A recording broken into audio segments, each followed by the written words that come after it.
La disparition soudaine de Chantel Moore laisse un grand vide et une tristesse immense chez ses proches. Ils ont déposé des fleurs à l'endroit où elle est tombée sous les balles d'un policier.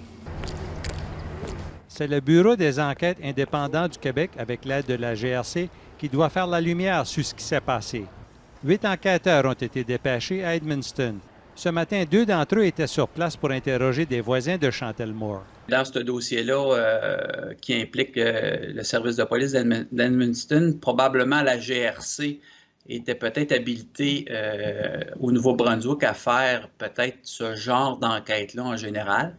Mais, comme je dis encore une fois, ne connaissant pas les circonstances, ont probablement fait appel au Bureau des enquêtes indépendantes au Québec. Le 4 juin, vers 2h30 du matin, la force policière d'Edmundston a reçu un appel pour s'assurer du bien-être d'une femme de ce logement de la rue Hill. Selon la version de la police, l'agent a frappé à la porte en s'identifiant.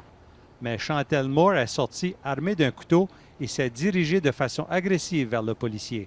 Selon des voisins, le policier a fait feu à plusieurs reprises. Moi, j'étais couchée et puis à 2h30, attends, oh! C'est pas normal, ça, là. Chantel Moore a décédé sur les lieux. Des manœuvres de réanimation ont été vaines.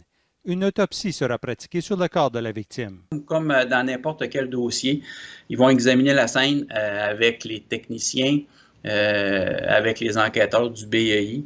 Et vous allez avoir une autre équipe qui va s'occuper de la famille de la victime pour faire les liens, pour essayer de comprendre exactement aussi ce qui s'est passé.